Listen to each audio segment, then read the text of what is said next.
जा रहे शिक्षा विभाग, आज तेरी करनी और तानाशाही की वजह से आज शिक्षक अपने पद से इस्तीफा दे रहे हैं।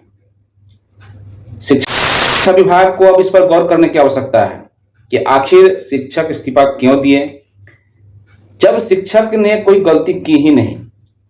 अगर मान लेते हैं कि गलती की भी हो तो उससे स्पष्टीकरण पहले पूछा जाना चाहिए। स्पष्टीकरण के बाद तब जाकर के किसी भी तरह की बात होती तब उसे निलंबित किया जाता। लेकिन बिना शोकज किए ही निलंबित किए जाने की वजह से, कार्रवाई उनके ऊपर किए जाने की वजह से आज शिक्षक इस्तीफा देने को मजबूर हो गए। अगर शिक्षक ने कोई गलती की तो उसे कारण परीक्षा किया जाना चाहिए था, उन्हें से शोकज करके उनसे जवाब मांगना चाहिए था, उनके जवाब का इंतजार करना चाहिए था। जय हिंद, नमस्कार। आप देख रहे हैं एसएस लाइव।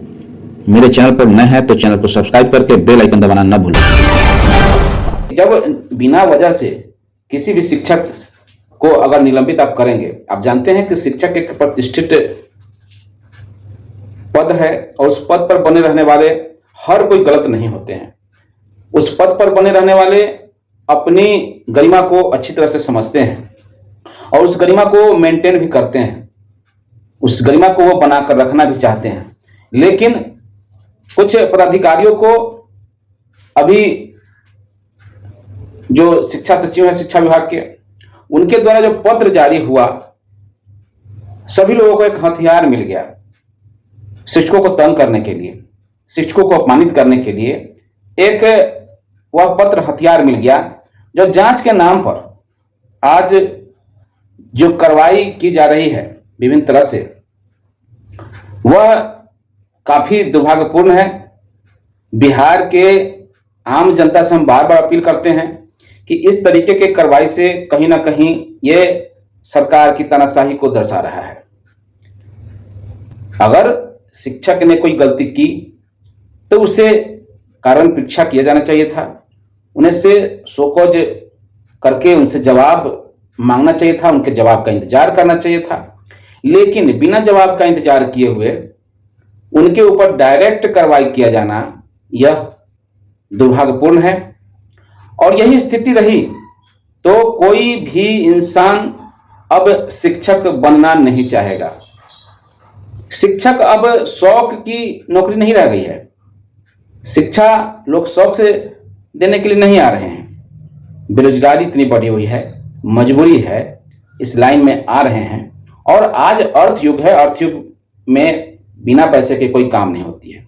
एक तो सरकार कम पैसे में, यानी कि कहा जाए तो एक शिक्षक के पैसे में 3 शिक्षक से काम करवा रही है, ऊपर से समय पर वेतन नहीं देती है, ऊपर से इतनी ज्यादा बदनामी सरकार के स्तर से की जाती है।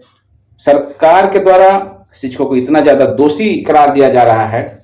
जब कामयाबी मिलती है तो उसका सारा श्रेय सरकार खुद ले लेती है और अपनी पीठ थपथपाती है कि ये हमने ये किया, हमने वो किया। लेकिन सोचिए कि जब किसी भी तरह की कमी शिक्षा विभाग में पाई जाती है तो उसका सारा दोष शिक्षक पर मढ़ दिया जाता है, जबकि ऐसी बात नहीं है। शिक्षकों को समय पर वेतन नहीं मिलना,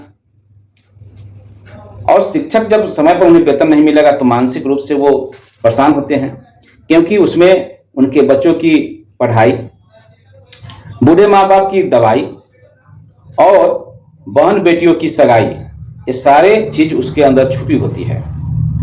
लेकिन शिक्षा विभाग इस चीज को समझना नहीं चाहती है, या समझ करके ना समझ बनी हुई है। यह एक गंभीर प्रश्न है और आम जनता के नजर में शिक्षकों को बलगनाने, जो शिक्षक की जो छवि है उसको तोड़ने की कोशिश की जाती है। आम जनता को बलगलाया जाता है, क्योंकि सरकार नहीं चाहती है कि जो गरीब गुरबा के बच्चे हैं वो शिक्षा ले सके। सरकारी शिक्षा की इतनी ज्यादा बदनामी की जा रही है कि लोग के पास अपनी खाने के लिए रोटी नहीं है, फिर भी वो प्राइवेट स्कूल में बच्चे को भेज रहे हैं जो सजग हैं। लेकिन सरकार अगर चाहती तो समान शिक्षा प्रणाली लागू करके सभी को सरकारी स्कूल में पढ़ाने को बाध्य कर देती, लेकिन ऐसी बात नहीं है। तो हम कुल मिलाकर कहें कि आज जो शिक्षक की परिस्थिति है, शिक्षक की जो स्थिति है, वह कुल मिलाकर के अच्छी नहीं है। और यह स्थिति अगर यही रही तो वह दिन दूर नहीं है जब शिक्षा विभाग के इस शिक्षक की कुर्सी पर कोई आना चाहेगा। हर कोई नौकरी चाहता है, लेकिन इस तरीके से किसी भी विभाग में किसी भी कर्मचारी की इतनी फजीहत नहीं की जाती है जितनी शिक्षकों की जा रही है।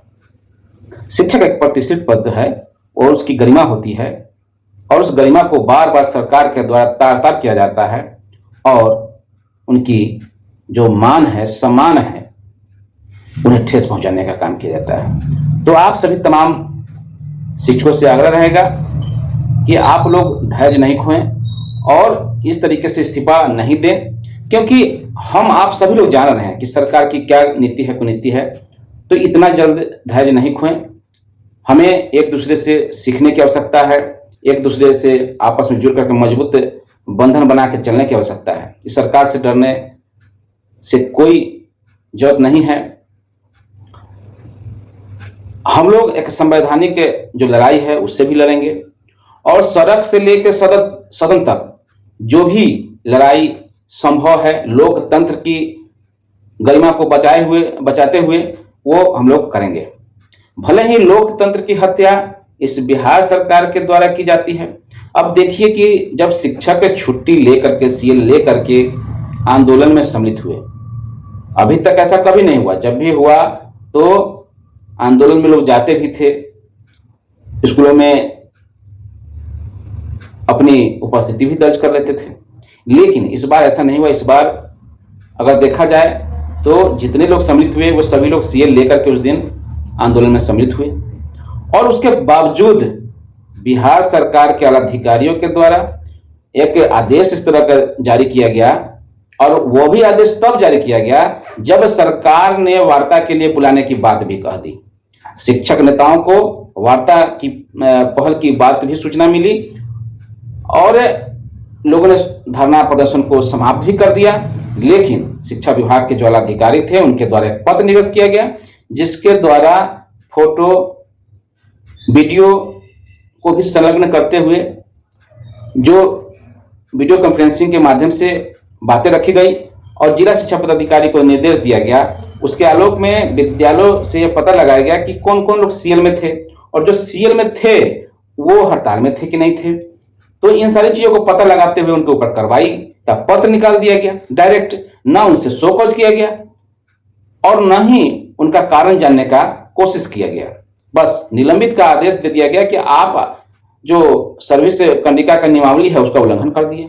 लेकिन हड़ताल करना यह किसी भी आम जनता का ये संविधान हक देता है कि वो आंदोलन, शांतिपूर्ण आंदोलन अपनी कर सकता है, शांतिपूर्ण आंदोलन करके अपनी बातों को सरकार तक पहुंचा सकता है। लेकिन ये सरकार के जो आला अधिकारी हैं उनकी क्या नीति है समझ से परे है। तो इसे समझने की भी आवश्यकता है, और इस तरीके के कुनीतियों से हम लोगों को विरोध करने की आवश्यकता है। तो इन्हीं चंद बातों के साथ मैं अपनी बातों को यहीं समाप्त करता हूं।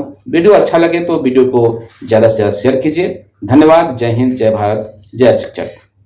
शिक्षा विभाग की खबरों में बस इतना ही। ऐसे ही वीडियो पाने के लिए संजीव समीर लाइव को सब्सक्राइब कर लें और कमेंट के माध्यम से फीडबैक जरूर दें। साथ ही साथ वीडियो को लाइक और शेयर करना न भूलें। धन्यवाद। जय हिंद, जय भारत।